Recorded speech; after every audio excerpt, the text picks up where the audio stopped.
Hey, it's MJ from the Coaches Panel. I hope you're well, and we're into the final few weeks of your SuperCoach season for 2024. League finals are fast approaching. Those pursuing rankings glory have just got a couple more weeks to be able to hold on or surge to be able to see you get to the dream destination for your 2024 SuperCoach season. But in these final few weeks, it can be won or lost, and we are here to help you on our strategy roundtable navigate the big decisions and potential discussion points that you've got to think through as we head into Friday night's lockout. Joining me on this episode, he's basically been on the injury list for what has felt like a Callum Mills length of time, but finally he's back. Hopefully he doesn't go full Mills and do nothing for most of it. It's Mini Monk. Good to have you back, my friend. It's good to be back. It wasn't a Mad Monday type injury, thankfully. I haven't popped a shoulder. I haven't gotten a long-term injury. I've just had a bit on outside of fantasy with my life, but I'm back. I'll be back on the fantasy podcast soon enough as well. So for those of you who've been desperately waiting to hear my dulcet tones, you won't have to wait too much longer. Oh, very, very good to have you back on deck. And then a man that's a regular part of the Dr SuperCoach team. He's an expert in analysis in a bunch of different areas, from how you understand fixtures, how you understand formats of games, how it plays, really, really helping us in the SuperCoach community, specifically around the area of captains for 2024. Pig Mentality has been a part of the Coaches Panel podcast a number of times this year already. Mate, nice to have you back on the podcast yet again. Thanks, MJ. It's always good to be here, nice and welcoming, and pleasure to jump on with Mini Monk as well. We've spoken a few times on Twitter and DMs and given each other advice, so it's nice to be able to jump on and chat in person. Definitely agree with that. It's good to be able to catch you for a podcast finally after all the conversations that we've had, through X, really. Yep, absolutely. So it's this interesting point of the season for SuperCoach for us. The vast majority of the SuperCoach community would have a team that they would use the word, and maybe it's loosely, but the word complete around it. That might not feel like it looking at some of the scoring, but we have that greater sense that if this is what my team looks like for the next 6 weeks, okay. And we've seen our trades that we've used very aggressively for the first 3 quarters of the season. The boosts for, I think, pretty much every coach are well and truly a thing of the past. And we now could probably count our trades on one hand. There might be a few coaches that have got them reaching to the second hand and counting on the piggy, but for the most part, not only we're into the final 5 trades, but potentially the last 1, 2. And it feels like if you've got 3, you might be in luxury trade phases of your SuperCoach. And so there's a number of conversations I want to have with you both. I do want to talk about downgrade targets a little bit later on. Maybe not so much about who to get, but why and how we should be using them. I want to talk about the final 6 weeks and what are we fixture forecasting. It's one of the great things about having Pig Mentality from the Dr SuperCoach team on this episode is he's so good at helping us understand these trends, both players with good and bad runs. I want to talk about that. And then there's 2 sides of a trading coin that I want to ask you both. We've got injured players and we've got underperforming premiums. And I'll spend a bit of time on both, but I want to talk about when is it worth the time to pull the trigger and hit that T button on what could be your last trade or second last trade. So maybe we start with the injured or the out of side players at the moment. They feel to some degree a little more cut and dry, but I want to put 4 players, maybe 5 on the radar. And I'm keen, maybe Pig Mentality will start with you. I know Mini Monk, you'll have some thoughts on this, but there's 5 guys of varying importance that the community and SuperCoach have had this year that didn't play last week. Some might play this week. Some might be another week to go. Let me give you some names, and then let's help coaches navigate these players. Max Gawn, he's a test for this week. Crazy healing powers. We thought 2 to 3 weeks. He could be back as early as this week and missed just 1. Zach Fisher, he's fit. He played VFL, but a lot of coaches were hoping he comes back really, really soon. Tuke Miller, probably unlikely this week, but could be back as early as the week after that. Treloar was a late out, but looks probable. And then Jeremy McGovern, I know he's not playing this week, but seemed very touch and go that it was like, oh, one more week should be enough. And so, Pig, what do we do with these 5 guys that 6 weeks left to go in the year? Let's assume they're not named this week, and potentially as people are watching or listening to this episode, they know. If any of those guys aren't named this week, who are we pulling the trade trigger on? And who are we thinking, no, we might need to look and hold and keep the faith a little bit more? Well, I do think that team announcements will make some of the decisions for us potentially, or hopefully. Gawn being back would be a huge return. If he misses this week, if you've held him now, I would probably still hold him. They said 2 to 3, but he was saying, no, it'll just be 1. So somewhere in the middle, he'll either miss this week. If he misses this week, I think he would be back next week. So then you got 5 weeks of Max Gawn as potentially slightly unique as well for Supercoach finals, which is a bit of an exciting prospect. And Melbourne actually have a really nice run for the next 5 for Ruck. So if he does come back and is at full health, I think he should put up some good scoring. So he might hold. Fisher's an interesting one because he was healthy and he could have played AFL. They just didn't select him. But is that Clarkson? Like Clarkson also made McKercher have a run in the 2s before he came back. Is he doing that with Fisher, or is Fisher just on the outer? I'm not really sure. I mean, all our North fans in our Slack have no idea either. I don't really know what the go is. So hopefully he's back this week and makes the decision for us. I would like to hold him because I think he is, one of the top 6 forwards, or at least close enough. There's a lot of bad forwards that you could get. He at least feels safe-ish.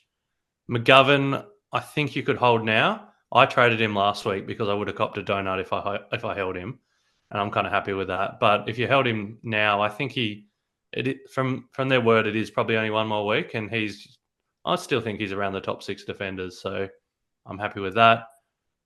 Same with Treloar. If it was just a calf niggle, that is kind of an old man injury. It could re-flare up, but he was killing it before then, so I'd probably hold him. Took is the one I think I would get rid of. It's a longer time frame. Like there are even reports saying it could be the season, but then there's some reports saying it could be this week or next. So I don't know. There's a lot of conjecture going around with Touk Miller, but even when he's back, he hasn't been good. I don't have his averages in front of me, but he's probably going below 100 for the last 3 or 5. So the other 4 that I've talked about keeping is because they're kind of close enough to top of their line. Touk, I'd just get rid of him. The time frame's unknown, and he's not that close to top of his line. No, so he's got a seasonal average of 103, but his last 5 he was going at 83. So you're right. There's just nowhere. You don't want that recency score. Even a 103 at this point in time does feel like not quite enough at your M8 spot, does it? Yeah. So, that's how I'm thinking. The 4 that could come back next week, I'd probably be holding because they're close enough to the top. Touk, I'm happy to punt. Yeah. Minnie, I'm curious for you. How much does your bench hygiene inform the decision? So Pigs talked about, excuse me, players that have ceiling and near top of their line. That's obviously a significant factor. Does your bench hygiene as options of depth and coverage, let alone then the number of trades you've got left, how much do you put those 3 ingredients together to inform who to trade, who to fade, and who to just go, oh, I'll just cop it on the chin? It absolutely does. I mean, it's about who you've got playing as rookies or even potentially as a 23rd premium. It's about the DPP flexibility that you have as well. If Gawn were to miss this week, but you've got Jackson that you can DPP and play him in your ruck line and you've got someone covering, it's an entirely different prospect to copping a donut in your R2 spot because Gawn misses another week. If you've got Billy Dowling playing on Friday night, you can have him in your midfield or in your forward line to cover the likes of Treloar or Fisher, depending on who you need to cover and who might not be playing. We might not know by Fisher at that point. There's every chance that he comes back as the sub. He's done that a couple of times this year. He's played as the sub once this year. It's something to be concerned about for sure. They could definitely ease him back in that one. But if you've got Dowling and you can see his score on Friday night before making a decision, it helps a lot. But if you are cupboard's bare. I've got 102.4k players just stacked up on the bench, don't have any cover. You probably need to consider moving, because 6 weeks of a 95 compared to 5 weeks of an 110, it's not far off, especially if these guys are underperforming. It's pretty even. I think I agree with Pig's assessment about most of the players. I'd be pretty comfortable holding Gorn, especially if you've got a way to cover his score. Fisher as well. Trelaw probably as well. McGovern's the one where I'm a bit less certain on. They have said that he's missing this week. I'd still be hesitant to say that he is back next week. And potentially that means you're going at 6 weeks versus 4 weeks. The others, Gorn, he's going to try and be back. He's the captain of that club. They're going to try and push for a finals berth. He probably needs to be there for them to actually make it. Fisher, he's fit. Whether or not he's in their best 22 or best 23 remains to be seen, and we'll find that out at teams. But I think that's kind of where I sit with those 5 players. They're an interesting bunch. And then probably the other layer of complexity that coaches have alongside these close enough to top end scorers that you've alluded to kind of capturing is we've got guys that at various points of the season have been around the mark of our top tier of scoring in specific lines. I want to walk you through a number of different players that their recent scoring history, it feels a distant memory to either what their seasonal average is or what we might have paid for them at various points of the year, expecting them to be premiums. And I want to list these names for you, go through their most recent averages, and I want to get your boys' take on, is it worth moving them on or not? Again, I know there's a lot of complexity and variables in there. Are you going for league? Are you going for rankings? Have you got many trades left? Have you not? Have you got decent cover or not?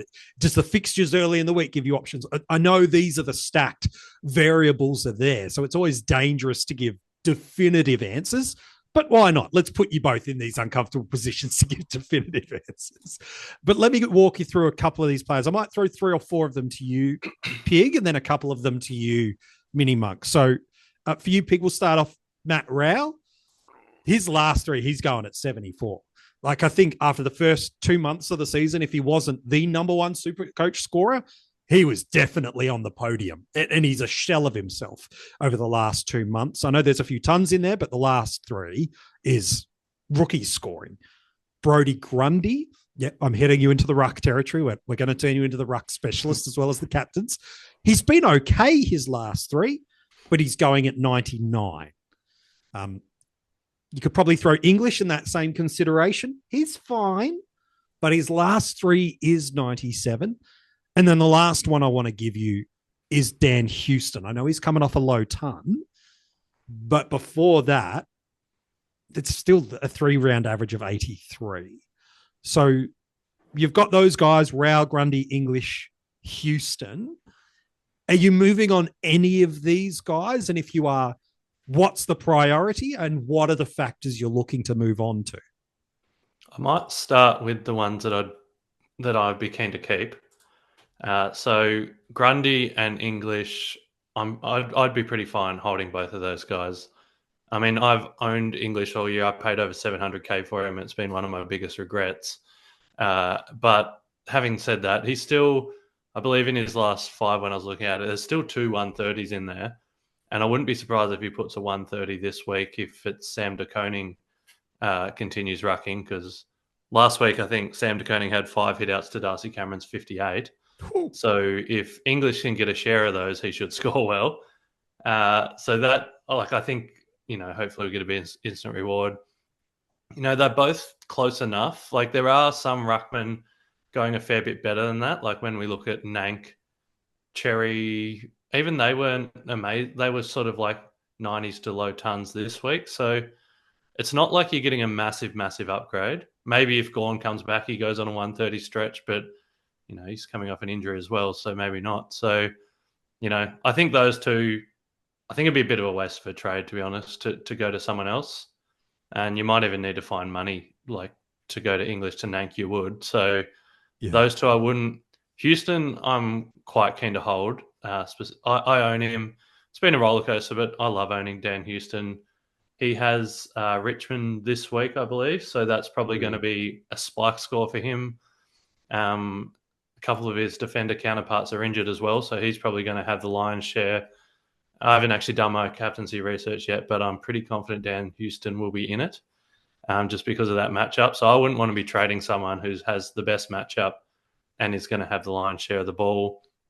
But even if we look at Houston kind of for the rest of the year, Port actually have the best run home for designated kickers, which is what he does. That's kind of the guys that take the kick outs and then they want the ball in their hands. And he finishes with 2 green matchups in Adelaide and Freo, in the SuperCoach finals. So Houston, I'm very keen at holding because I think he's top 6 or at least close enough. Rao's a really interesting one, and I am lucky that I don't own him, but it looks pretty frustrating for those that do, and I wouldn't begrudge anyone for moving him on. I think he just hasn't been himself. Even with Took out, he hasn't lifted. The thing I have with Rao is he's now so cheap. Like, who are you going to? You probably got to use 2 trades to get to someone that's like better.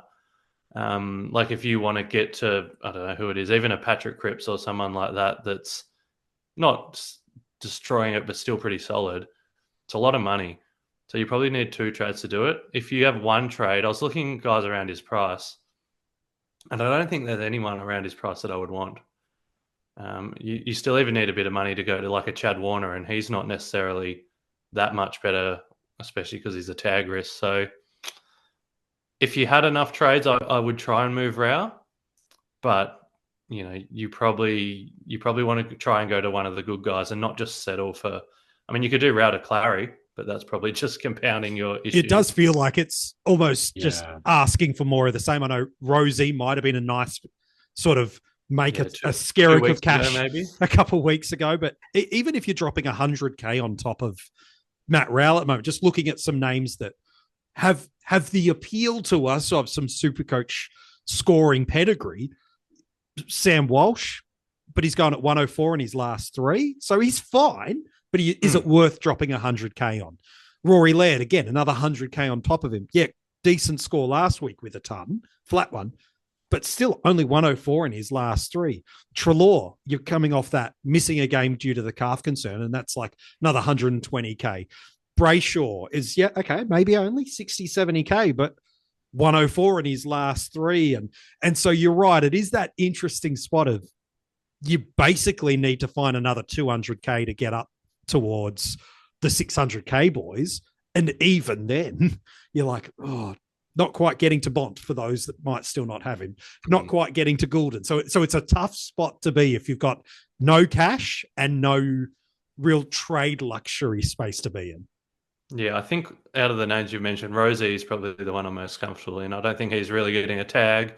I started with him thinking he's pretty close to a 110 guy, and I've kind of back to that mindset. So he's someone I would like to be able to get routed to if someone has him, but like there's a fair bit of cash between them now, and whether you can do that in 1 or 2 trades might determine whether you should as well, because a lot of people have now gone down to 0 trades. I'm seeing a lot of teams with 0. I've personally got 1, and that makes me queasy. So I wouldn't really want to go down too much. Out of interest, how many trades do you 2 have left? I was going to say you're queasy at 1. I am empty. You're both empty. I am running on fumes. No, I got 3. I've somehow sucked 3, but my ranking probably reflects that I've still got 3 trades left. It's all right. You're playing for league finals, MJ. Yeah, that's what I'll tell myself. Yeah, that's it. Yeah, that's it. Yeah, totally. Just to wrap that up, I'd be pretty keen to hold Grundy, English, and Houston.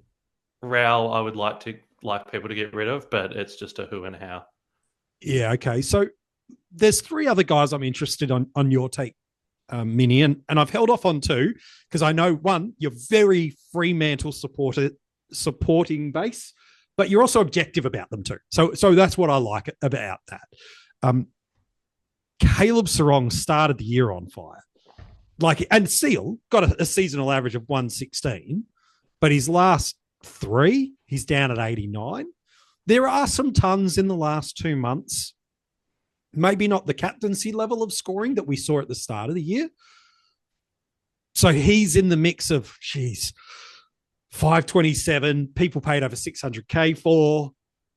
A little bit frustrating. Gosh, if you trade it into both Raul and Sarong, sort of at round 8, 9, 10, geez, that's a headache. So Sarong's in there. While we're staying in the midfield, Jordan Dawson, again, premium price at the start of the year, perceptual value, sort of a couple, months into the year, but the last 3 of 87 and a poor scoring history away from Adelaide Oval, and you've got to launch early into Friday night and make that decision. It does make it hard.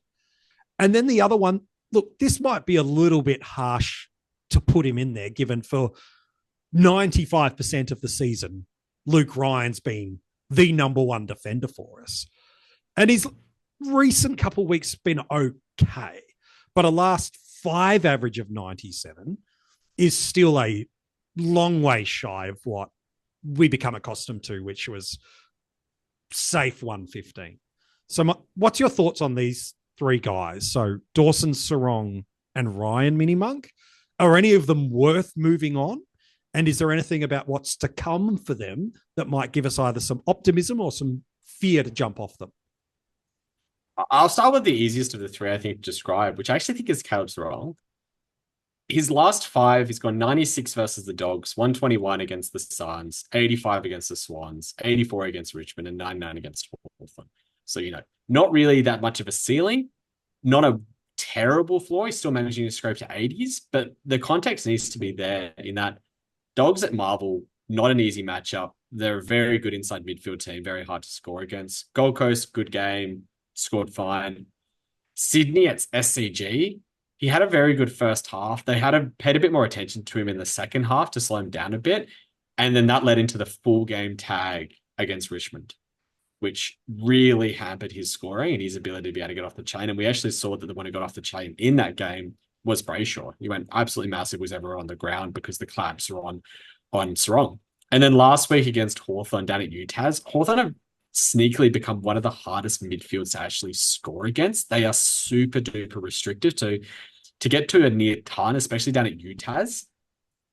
And then you just have to look at what they've got on the run home. They have 4 games at Optus Stadium in their last 6. They have games against Melbourne, who don't have Petrarca and maybe don't have Gorn this week, against West Coast, who have a new coach, against Essendon at the MCG, who are coming into a bit more form, but it's not the worst place to be able to score. Geelong at Optus, who again, one of the more friendly inside midfield matchups to go against. The last 2 are a bit scarier against GWS at NG Stadium and then Port Adelaide at home. But by that point, he might have hurt you enough. And if there's a player that can go 160, 170 on any given week, I wouldn't be too surprised if he were to pull one of those scores out of the hat in the next 4 weeks as Freo trying to really cement a final spot. And the same could almost apply to Jordan Dawson on their run home as well. I mean, he's the captain of their club. They need to actually show something to get the supporter base behind them. They have tried a few things, including actually giving him more CBAs on the weekend compared to how many he'd been getting recently. If that sticks with their fixture run, it's probably okay. He's in a very similar bucket to Rao, though, where his price is so low that it might cost you 2 trades to get to anywhere that you really want to go to. I currently have him. As I said before, I'm out of trades, but he's probably not one that I'd be looking to move. And I think the same has to apply to Luke Ryan. I mean, he still managed a 98 last week, and I think Freako put out a tweet saying it's his first game in 149 games where he hadn't recorded an intercept possession, which is so unlike Luke Ryan. They've got, the run that I was just talking about in terms of fixture. It's pretty good for general defenders as well, or even intercepting defenders.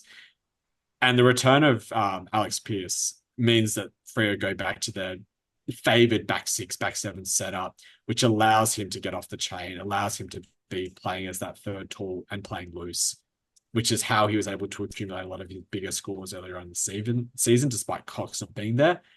I think that he's an easy hold as well. So if I was ordering them in terms of who I'd be most likely to hold, it'd probably be Sarong, then Ryan, then Dawson. But I would probably be holding all 3 of them, especially at this time of the year when we're trying to avoid donuts more than we're trying to avoid poor scores. Yeah, and that's that interesting space, isn't it? And then you put the variable on top of that is, if you're going for rankings, when do you pull the trigger on that precious final trade or two, if you even have them at all, obviously, as opposed to leagues where you're a week or two from finals. Are you desperate to win your league? Do you have to pull the trigger now? Will that trade be more valuable in that league matchup in a fortnight's time, or are you trying to hope and hold you can get deeper into your finals push to be able to go, then I'll get rid of my out of form Matt Rowell and use the 150K I might have saved in the kitty, and then maybe I might be able to afford a bottomed out Chad Warner, for example. Like, trying to find the timing pig mentality is, we're going to talk about fixtures in a moment and who's got hot and cold runs, but that is that complexity, isn't it, for coaches that have different mindsets and motivations. For the few of us that aren't where Mini Monk is, which is, don't even get to think about trades. I'm thinking about 2025 trades, and VC and C and the odd loophole is basically all I've got to do. But for those with 1, 2, 3, or 4 trades left, when you hit the go button now, you really want it to count. You can't waste any more of these trades, can you? No, I think that's all right. Yeah, so I think we are definitely saving trades, and I think even for Classic, like having one trade left with 2 weeks out, you can still make 100 points or something just in that 2 weeks by, like, I know last year we were talking about a lot of us had Darcy Cameron just giving us 50s.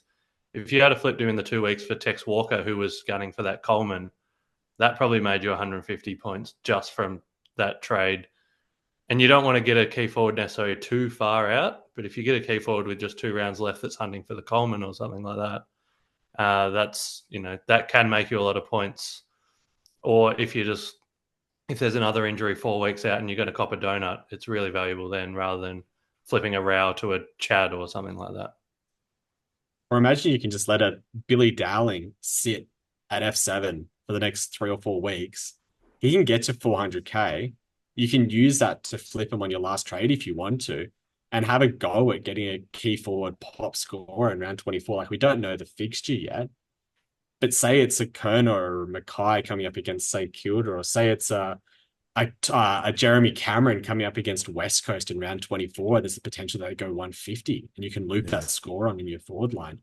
Like, there's a chance that it's a sideways trade at that point from someone like Dowling to be able to get the key forward of your choice. And that's a great spot to be in going into the last round. Like, that can be 80, 90, 100 points if you nail the right one. Yeah, it's a really good point. So as we try to get into these final 6 weeks of the year, I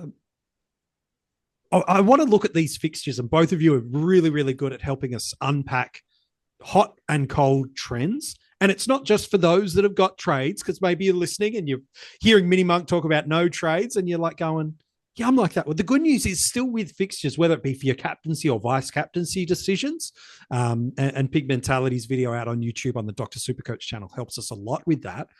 These fixture trends of who's in current form really can inform a lot of decisions. You mentioned earlier, Mini Monk, around Hawthorn being restrictive at the moment. They're top 3 most restrictive teams for midfield over the last 5 weeks, whereas we're seeing for inside mids, Collingwood, West Coast, Adelaide over the last 5 weeks are a really, really favourable matchup. And then for designated kickers, well, Fremantle is still one of the most favourable matchups. So you mentioned a Luke Ryan, if they go back to this returning structure of the start of the year with the captain back in the team, well, that opens up everything. Whereas Bailey Dale's historically been a really good option for us and was valued, but they're probably the worst for designated kickers at the moment. So even just understanding this does inform a bunch of different things for us. So what are the trends you're both seeing? Maybe Pig Mentality, will start with you. Who are the teams that you're inclined to lean into, or the teams is probably too easy to look at it? What are the specific matchups for our mids, for our rucks, for our forwards, for these positions that were like, sound the alarm for us on a couple of teams or players that we need to be careful of, and give us some optimism for maybe some either trade ins or a VCC option that could really pop a big score that you're seeing that's going to help us over these final 6 weeks of the year? Yeah, absolutely. Well, I've gone a little bit further and gone into some players that kind of have a really nice final 4 weeks. So this might be for people trying to win their leagues. It might be for those looking for a little ranking boost at the end, whatever it might be. Some nice matchups to end the year. So if we look at forwards, there's 3 kind of small forwards that I don't mind. Dylan Moore has a really nice run to end the year, including finishing with Richmond and North in the last 2 weeks of Supercoach. So let's say Zach Fisher doesn't make it back or something, him to Moore could be a nice little flip. Alex Neil-Bullen and Melbourne have a really nice finish. That's a bit of an out there one, but he's actually been pretty solid this year. A lot of these guys I'll mention, people that play draft are probably already aware of them. They're already probably doing quite well in draft, and if they are on your waiver, that might be an option as well. Shea Bolton actually has a really nice last 4, or any Richmond forward. I mean, he's not in form, but so you'd want to see something for him before you trade him in. But North, St Kilda, Hawthorn, Gold Coast in his last 4 is pretty good. I then looked at the key forwards, like I was just talking about. There's about 5 or 6 guys kind of in that Coleman race, and we know that they will be trying to kick goals, especially in the last few weeks. And they might give us some really big spike scores. Ben King is one that really interests me. His last 4, he's got West Coast, which is easy. Essendon a bit harder, but then he has Melbourne and Richmond as well. And he's in the top 5 for the Coleman, so I think he's going to come home hot. Nick Lark, he's not in great form, but he does have a really nice run with Richmond and West Coast in his last 4. As Monk touched on before, Jeremy Cameron has a nice 2, finishing with St Kilda and West Coast. So maybe he's not necessarily gunning for the Coleman, but he still could come home strong. Kerno and Mackay in the same boat have West Coast and St Kilda. So that could be 2 monster scores if either of them are still at the top of the table. Jesse Hogan is up there, but he's got Freo Bulldogs. That's a bit harder.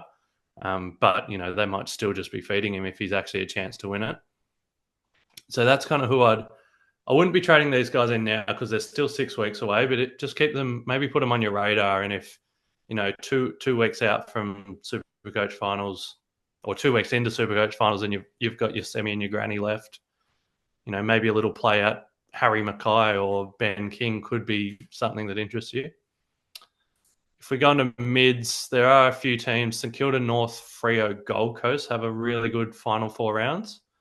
So maybe that actually lends to holding Matt Rao. I don't know. He's got 2 really hard ones before that. But if you do get through to the finals, he's there.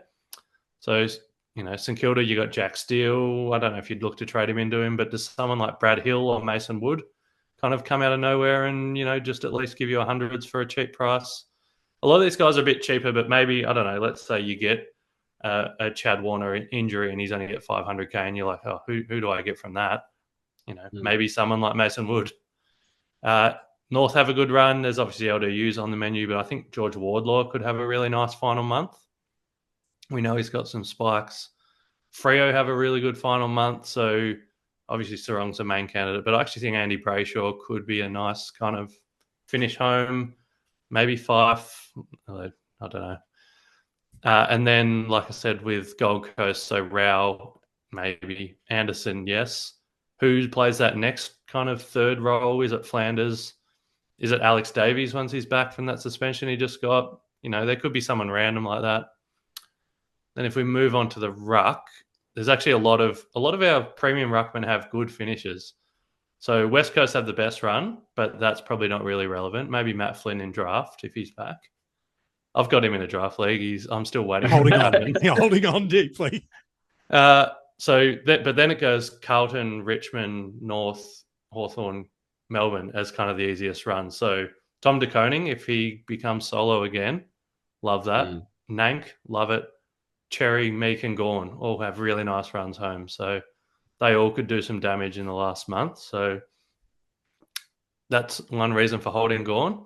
But if you were to get rid of him, any of those names, I think Lloyd Meek's been pretty underrated for a lot of the years. So that's an option. And then I might just finish by talking about some defenders that have really nice runs. So if we look at wingers and attacking defenders, Nick Newman, by far the easiest run Carlton have. They've got an incredible run for defenders. Actually, 6 easy teams. No hard teams for them left. So it's North, Port, Collingwood, Hawthorn, West Coast, St Kilda. So that might also apply to Adam Sard, might also apply, maybe McGovern or even I was even thinking Jacob Wiedering can give you 100 every now and then. So his last two are West Coast and St Kilda. If you are really out of cash, maybe Jacob Wiedering could give you 200 points just as a bailout in those last 2 weeks. You've got Richmond. I really like. Well, I don't really like, but the options are Jaden Short. Vlosten can pop some big scores every now and again. Adelaide, I'm a big Mitch Hinge fan. I actually called his breakout at the start of the year. It probably hasn't been as big as I thought, but he has been really good lately. He finishes with Bulldogs, Port and Sydney, who are all good for defenders. Geelong have a nice finish. Obviously, as I said with Jeremy Cameron, they finished with St Kilda and West Coast. So you might not be able to afford Max Holmes, but maybe a Zach Guthrie or a Mitch Duncan could maybe give you 200 points in 2 weeks. Like these aren't exciting names, but they might be bailout options if you've only got 400k and kind of just need to plug a hole. North also have a nice run, so you've got Fisher, McKercher. Darcy Tucker's been really good in the last month, so there's a name for you. And then Brisbane's the only other one. They've got a really nice run, including St Kilda in round 21. So you'd want to kind of get them before that. That Zorko is really the only one I think that's kind of relevant, and most would have him. But if we're looking at defenders, if people are like still wanting to trade McGovern out, Nick Newman is an insane option. I've been talking about probably since his buy, and I haven't been able to get him in, but it's a great run. So there's some names. A lot of them you probably wouldn't buy now. Like I wouldn't go out and say buy Zach Guthrie or Jacob Wiedering now. But if you get stuck with one trade left, you've got no money, someone gets injured with a week or two left, someone like that could bail you out. And having a look at the fixture is a good way to find someone that might kind of, just fill a hole for 2 weeks. Some good. You got some thoughts off the back of that? I know Pig Mentality's done a great job breaking down for us who's got some really nice runs and where the kind of stops and starts and when to jump on and off. But is there anything you want to add into the mix of that fixture hot and cold run narrative, whether it's players specific or doubling down on a point that Pig's brought into the table for us? No, I might compliment it and talk about identifying when teams are shifting their game style as well. Like we talk about Hawthorn now being one of the more restrictive teams for inside midfielders. That just hasn't come out of the blue. That's been something that they've worked on for the last 6, 7, 8 weeks. It's something that's come about with Will Day back into that midfield mix as well. They've also been able to deploy kind of Nash in a bit of a negating role, not quite a hard tag, but identifying when teams are implementing those types of game style shifts and what effect that's actually having on players, Essendon have started using Nick Martin much further up the ground than they did earlier on in the season. He's still being able to score quite well, but is there a bit of cause of concern there with his scoring in the future? Maybe. And then also looking at what teams have to play for on the run home as well. Like we have got one of the tightest run homes in terms of teams vying for final spots that I can ever remember. And that probably might be what the AFL is wanting, They'd be salivating at the fact that there's only 2 matches separating 2nd to 13th place, 13 teams on the ladder are essentially vying for a spot on the top 8 week in, week out. But what about those other 5 teams? Do they have much to play for? Are they actually playing for pride? Are they playing to try and change things up? Are they trying to develop younger players? Do we see Richmond, West Coast, Adelaide start to blood in some youth and potentially allow more scores against them because they're playing players that are a little bit more inexperienced? That might be where you look to target. Look for a team that has, 3 or 4 matchups against that bottom 5 set of teams on the run home and maybe try and exploit that. But do your homework and have a look and see what's changed. DFS is a great tool now. They've expanded into looking at what the SuperCoach scoring is for different positions over the last 5 and last 10 matches, which is an absolute godsend for anyone who's wanting to target fixtures for 1 week, let alone for a 6-week period. And have a think about it. Try and use some of your intuition, see what you think is going to change, and see which players you think have that ceiling potential. I mean, I traded into Lachie Whitfield instead of Nick Newman last week because I think that he's a player that can burn with his ceiling.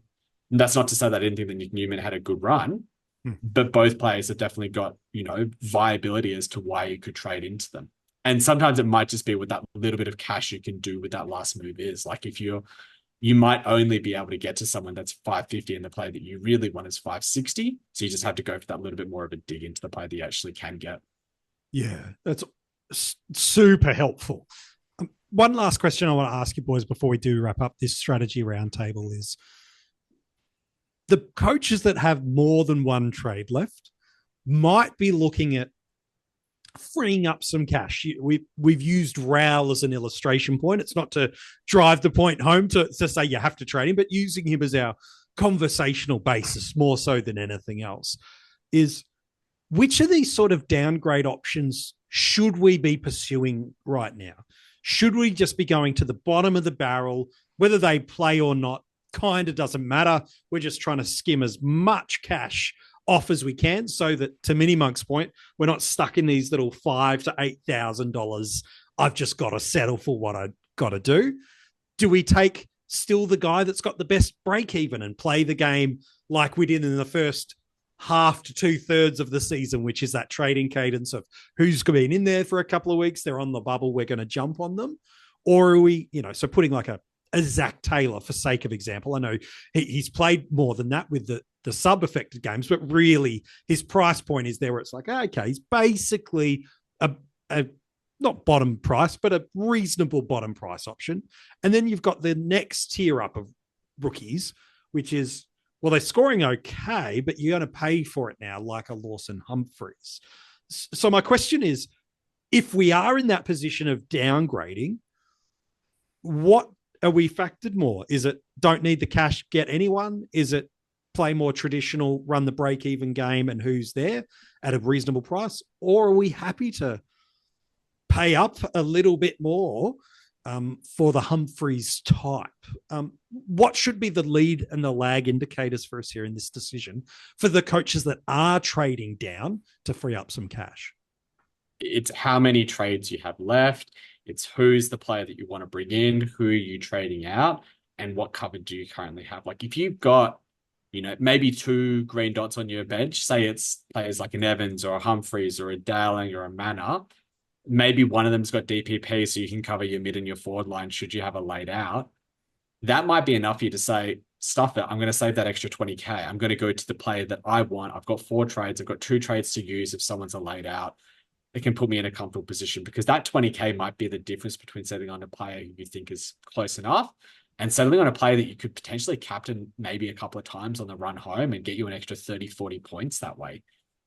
It can be the difference in your league matchup between winning a final and losing one. It can be the difference in 100 ranks come the end of the year, let alone, with how tight the season, it could easily be 200 ranks, 40 points. I tend to, and I've tried it a lot more, I've tried the reverse this year, but I tended to settle and play more for rookies that had job security, had scoring last year. This year, I've gone for a bit of a different approach. I went for those 102 type guys. I've thankfully lucked into Logan Evans more than anything, with him being 102 and popping out some okay scores at D6. If you can find one of those 102 guys that might have some semblance of job security, I don't think there's really any that are coming through, unfortunately, or at least provide you with, say, loophole potential or DPP or just something to be able to add some flexibility to your team. That's the way that I tend to lean, because that 20K can just be the difference between settling to a guy that's on that fringe of top 8 and the one that's guaranteed. It's good. Pig, have you got anything you want to add into the mix of that? Yeah, I'm still a fan of, I would like cover on every line, but it doesn't necessarily mean 4 green dots. Like Lawson Humphreys can cover 2 lines, and then Kruger can cover the other 2. So it could actually be 2 green dots as long as you've got the necessary DPP. So I'd still want to have a rookie cover on every line, just because, we get another 1 week Heaney suspension. You don't have to trade him. He can be covered. So yeah, maybe it's Kruger and Humphreys are literally covering all your bench slots. That's okay. If you've got the DPP, I would hate for someone to not have that swing and not have that cover. And then, you're copping a donut because of a Heaney backhand kind of thing. So, but as long as you've got that cover, given you've got that cover, yeah, get 102K guys and extract as much cash as you can. Yeah, it's how I'd go. Yeah, some really good advice. That loved being able to, for those on YouTube, being able to watch and see you guys do your work. If you're listening to this on any of your audio podcasts, I hope you've been able to really extract some of the gold that these boys have been sharing for you on this strategy roundtable. Mini Monk, you have done more than a Callum Mills return. You, my friend, have given us a vice captaincy loophole 135 upon your return. Welcome back to the coaches panel after a little bit of a layoff. Nice to have you back on the podcast, my friend. Good to be back on. Good to be back on. And Pig Mentality, fast becoming one of my favorite people to chat SuperCoach within the community. Just your ability to break down data and trends and then be able to put some narrative behind it as well is just one of my favorite things. Where can we get in touch with you across X? And tell us also where we can keep in touch with what you and the team are doing at Dr SuperCoach for the final few weeks of the season. Yeah, we've still got a few things going. We still do our weekly recap podcast, which is on all the streaming platforms. You can find it wherever you get your normal podcasts. As you've alluded to throughout the podcast, MJ, I do a weekly captains weekly captains video, which goes up on YouTube. Normally goes up on Wednesdays, but I've been in Melbourne until today, so it's going up tomorrow now.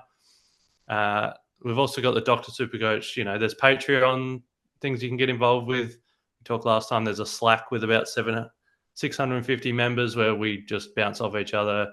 Any ideas you want, talk about SuperCoach or other things. Like we got a book club, we got a running club, we got, people talk about Pokemon trading cards, whatever you want, it's in there. There's different tiers to the Patreon as well if you want to get more involved and more competitive, or if you just want to join a Slack to chat. And then we're all on Twitter as well. So the main page is at Dr__SC and I'm at Pig_DRSC. If you missed any of those links, by the way, because he gave you about 17, yeah, we'll put them all for you in the description of this episode too. So if you've not found the great work that the guys at Dr SuperCoach are doing, whether it be the podcast, the video content, the Patreon, the Slack, or the great work that Pig Mentality himself is leading and driving in the community, we've put all the links in the description of this episode. So you can just go in there, click that, and those URL links will take you through there.